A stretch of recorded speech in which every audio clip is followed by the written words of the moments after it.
Hey everybody, Claudia Glassman here with Mighty Oak Parenting. Today I wanted to talk a little bit about the family meeting, and we started this in my family a little while ago, and it's been really great, so I wanted to share with you. The thought behind this is that it is a time for us to get together as a family and for everyone to connect, sit down together, and to have a chance to talk about things that they need to talk about in the family. And I'll get into that a little bit more, but everyone in the meeting has a voice and has the ability to express, what they need to express.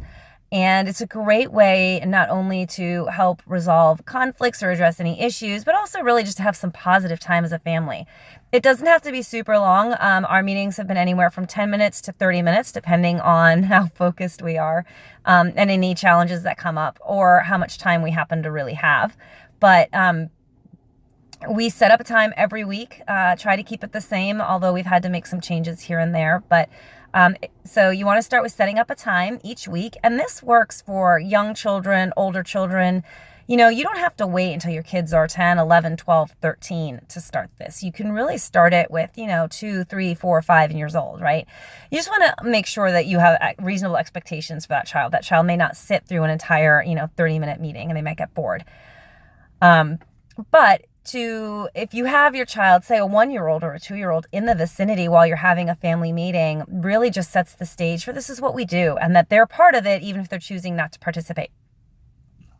So we start the meeting in our house with things we appreciate about one another or things we're thankful for, positive things we've noticed about each other, whatever the case may be.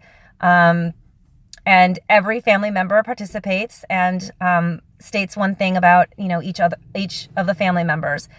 There's times when my children don't feel like doing it and have asked to pass or didn't want to that day. That's okay. It's not a requirement. It's just encouraged. And so I don't force it if it's not happening, but we definitely try to encourage it. Side note, if you see something moving up there, that's my daughter in the car playing with her blanket and you see it in the reflection. So it looks like there's something hovering above me. Anyway, sorry about that.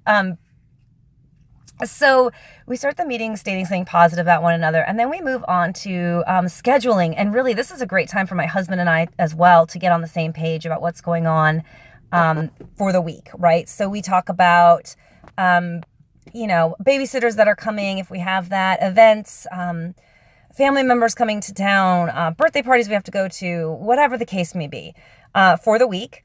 And then we move on to any discussion about decisions that need to be made. So, kids, do you want to continue with gymnastics as an activity or pick something else, right? Whatever the discussion needs to be.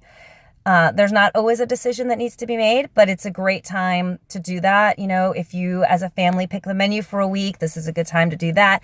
Really, any decisions that need to be made as a family. And get creative with this. I mean, you really can include your children in a lot of decisions, and it doesn't mean that they are the, be on end all decision maker, but that their voice is heard and that they're included. And this really just sets the stage to create a family environment where everyone is included, everyone is heard. Again, it doesn't mean your children get what they wanted, and maybe that doesn't work out, right? But that they have a voice and they can express themselves. And this is great for when they get older and then you want to have more conversations with them. You've already set the stage that this is just what we do once a week. And I think this becomes even more important as we get close to those teenage years and adolescents tend to withdraw anyway from their family. And this kind of keeps them in the loop, at least once a week, right? Okay, so then we move on to problems and issues, any conflicts that arose during the week that need to be addressed. At this point, it's typically sibling stuff that's been coming up. Frustrations with not respecting each other's room or spaces or whatever the case may be. And then the next we do is kind of like problem solving.